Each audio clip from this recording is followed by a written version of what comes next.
No módulo 44 da frente 2, nós vamos continuar a falar sobre refração de ondas, tanto é que o título está aqui, ó, Refração de Ondas 2, para completar algumas ideias com as quais tivemos contato no módulo 43, ok? Então, a gente está falando sobre refração de ondas, é importante sempre lembrar da definição da refração como sendo principalmente a mudança de velocidade da onda em decorrência da mudança de meio. Refração da luz, para vocês que estão a essa altura do segundo ano do ensino médio, já foi um conteúdo visto, né, lá no primeiro bimestre, na frente 2, primeiro e segundo bimestre, a gente viu refração especificamente da luz. Aqui na foto vocês estão vendo, nessa imagem aí, alguns instrumentos ópticos que usam da refração para poder melhorar, né, o nosso dia a dia.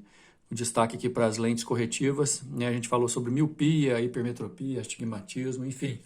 Refração da luz a gente estudou bem, agora a gente está, na verdade, falando sobre refração de ondas no geral.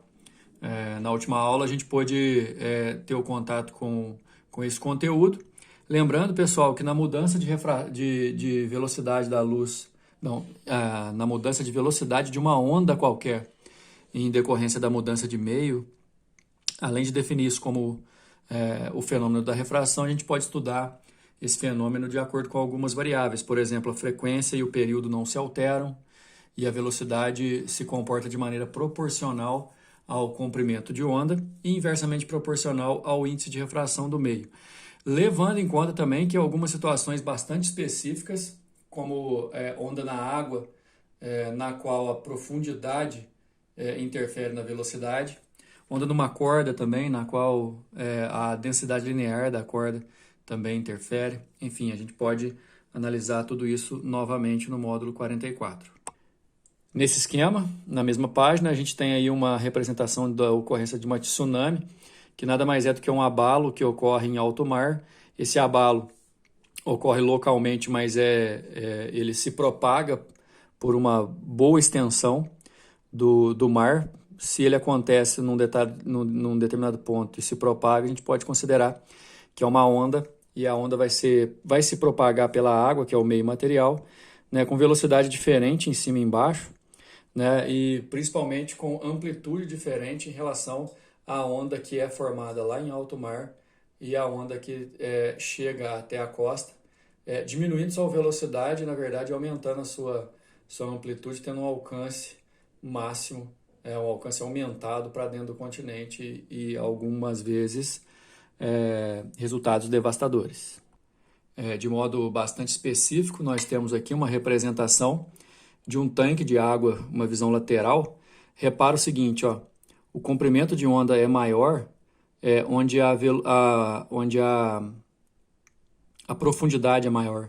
Então a gente tem aqui, ó, V1 na região 1, lambda 1 na região 1, V2 e lambda 2 na região 2 de menor profundidade, velocidade e comprimento de onda menores. Já posso adiantar que o comportamento é proporcional, assim a V1 está para V2, assim como o lambda 1 está para o lambda 2.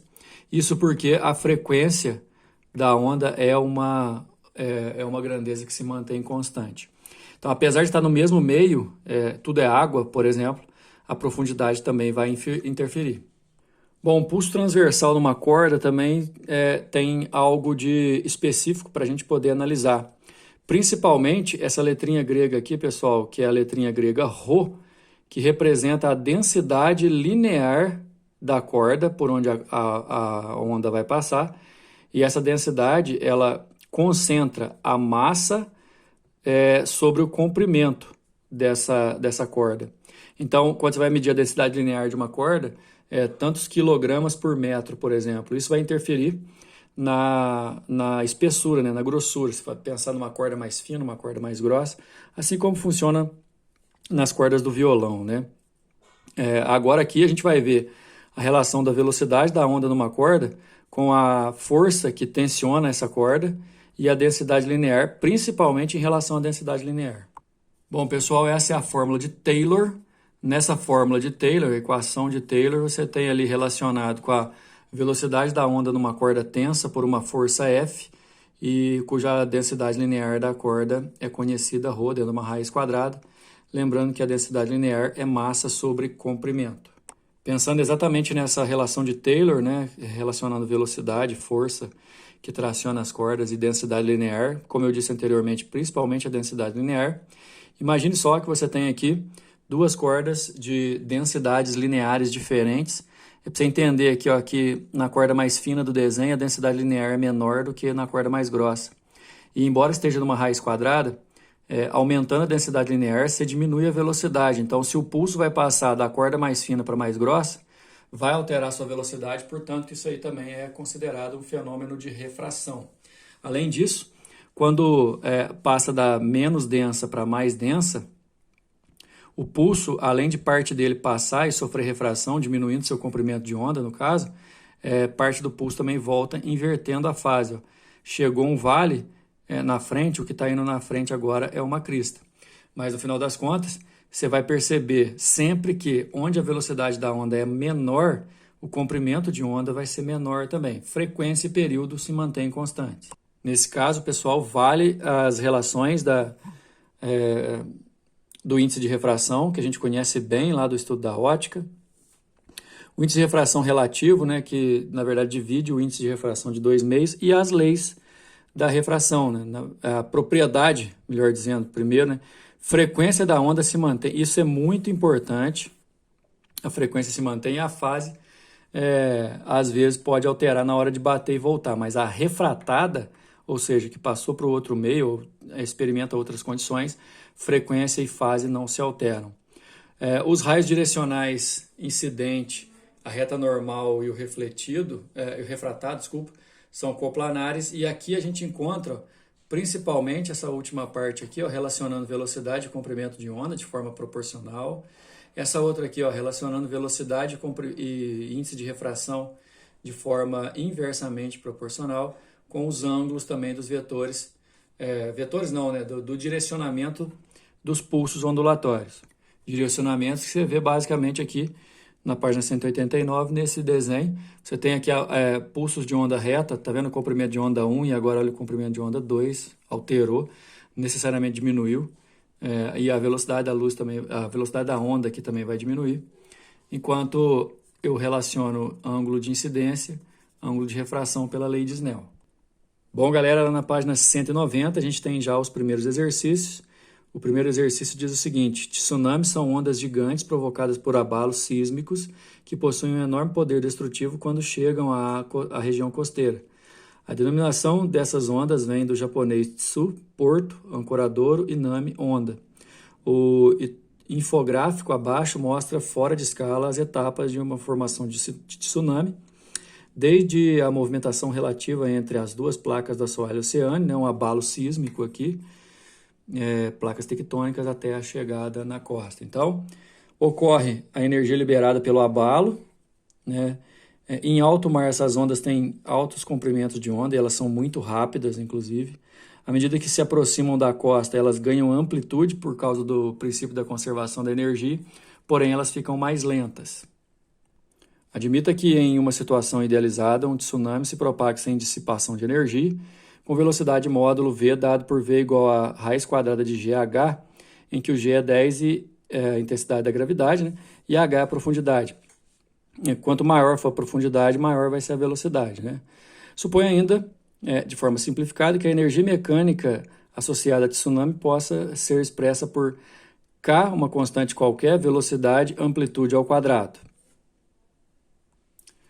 Considerando-se que um tsunami surja em um local do oceano de profundidade de 4.000 metros, com amplitude A inicial de 2 metros, ao atingir o litoral em um local de profundidade HF de 6,4, olha só, muito menos fundo, pode-se determinar a intensidade da velocidade de propagação, que é para usar a própria fórmula que o exercício forneceu.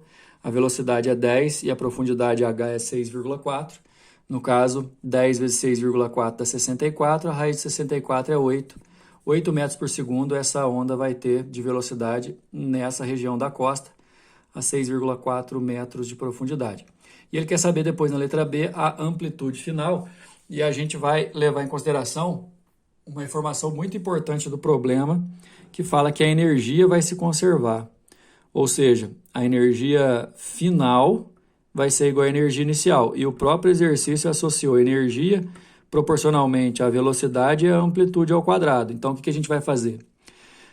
A energia final vai ser K, velocidade final, amplitude final, e a inicial vai ser K, velocidade inicial, amplitude inicial. Assim, ó. O K você pode eliminar. A velocidade final a gente acabou de achar, que é de 8, e a gente não tem ainda a amplitude. A velocidade inicial era de 200, né? E depois, quando ela foi formada, né, a velocidade final foi 200. E detalhe, eu esqueci aqui, pessoal, desculpa. Lá em alto mar, a gente usa a mesma relação, a raiz quadrada de GH, só que lá o H vale 4.000, aí a raiz quadrada desse resultado é 200. Por isso que a velocidade inicial é 200. E a amplitude, 2 metros, lá em alto mar. Então, o que a gente vai fazer aqui? Só passar dividindo, né? O 8 aqui vai dar 25. Se eu fizer a raiz quadrada, vai dar 5 vezes 2, dá 10 metros a altura dessa tsunami, a amplitude dela. Número 2, um trem de onda sofre refração ao passar do meio 1 para o meio 2. A figura abaixo mostra algumas frentes de onda num determinado instante.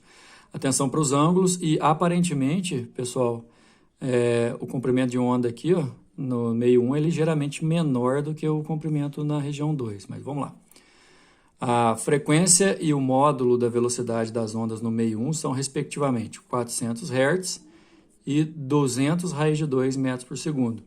Qual o comprimento de onda das ondas no meio 2? Detalhe, pessoal, se a frequência de 400 Hz na parte do meio 1, vai ser 400 Hz também na parte do meio 2.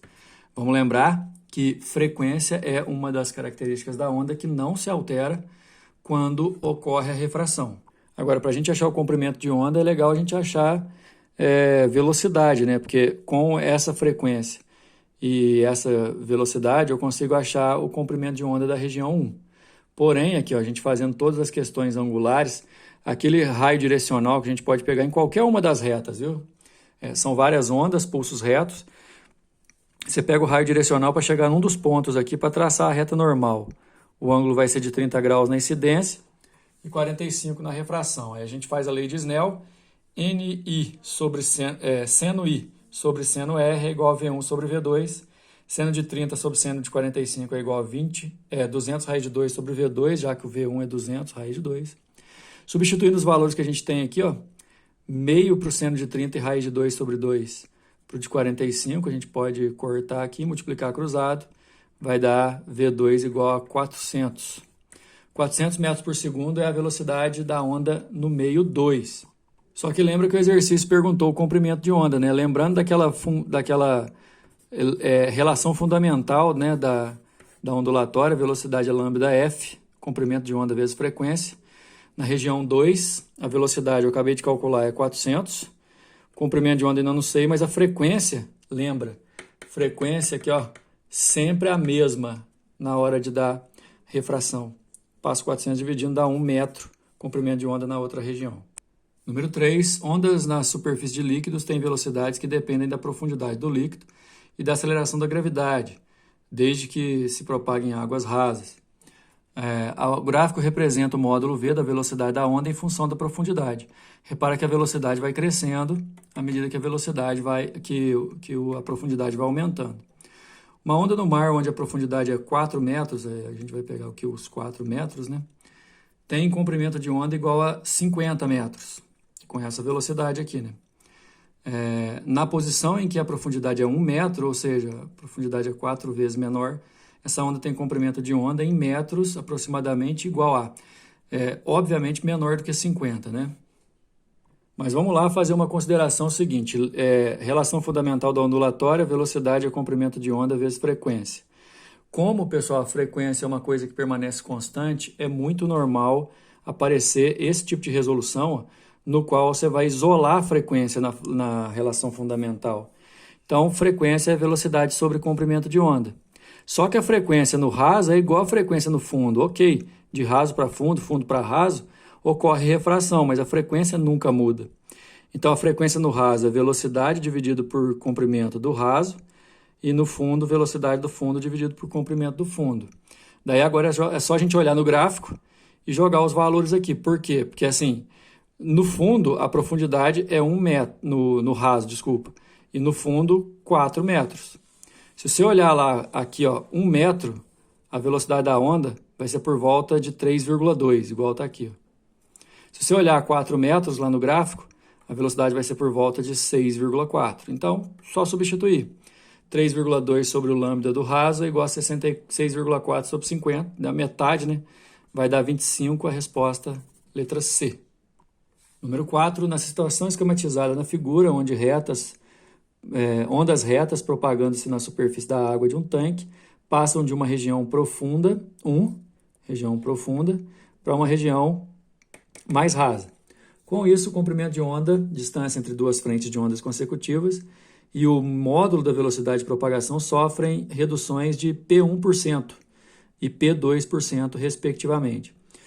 Pessoal, assim, já posso adiantar que como o comprimento de onda e velocidade são diretamente proporcionais, a proporção ou a quantidade em porcentagem que diminui do comprimento de onda, logicamente também vai diminuir na velocidade, ou seja, se o comprimento de onda de repente diminui 50%, a velocidade também diminui 50%.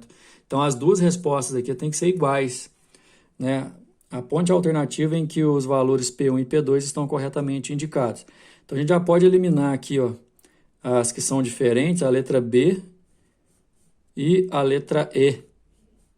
Não, a letra E não. A letra E elas são iguais, mas a letra D elas são diferentes. Até apaguei aqui o rabisco que eu fiz na letra E, porque, como eu dizia, a porcentagem que o comprimento de onda varia é a mesma porcentagem que ocorre a variação da velocidade, ok? Além disso, a gente tem que dar uma olhada aqui, ó, o ângulo de incidência, que é esse aqui, é 37 graus, enquanto o ângulo de refração que está aqui, ó, não, peraí, que não é 37 ali não, a gente tem que fazer 37 vai ser aqui, aqui vai ser 53. Na verdade, o ângulo de incidência, 53, enquanto de refração, 37. E aí, de posse desses valores, a gente pode usar a lei de Snell. Seno I sobre seno R é igual a lambda 1 sobre lambda 2, mas também pode ser, por exemplo, V1 sobre V2. Dava para fazer assim também. Ok? Seno de 53, seno de 37, lambda 1 por lambda 2. Os senos dos ângulos estão ali, ó. O de 53 é 0,80, o de 37 é 0,60. Se eu transformar isso aqui em fração, você acaba descobrindo que a relação de lambda 1 para lambda 2 dá 3/4, ou seja, o lambda 2 ele é 75% do lambda 1. Mas o exercício está perguntando sobre os valores P1 e P2 que estão ali no enunciado, dizendo que esses P são o tanto que diminuiu. Diminuiu 25%, certo? A questão é que, vamos lembrar o que eu disse para encerrar a questão, o tanto que diminui ou o tanto que varia proporcionalmente o comprimento de onda também é o tanto que diminui a velocidade. Então, ambos vão diminuir 25%, você não precisa nem fazer conta. Se você descobriu que o lambda 2 é 75% do lambda 1, o V2 também vai ser 75% do V1. O tanto que o comprimento de onda diminui é o tanto também proporcionalmente que a velocidade vai diminuir. Beleza? Então, os dois 25% de redução, resposta letra E. Assim a gente encerra.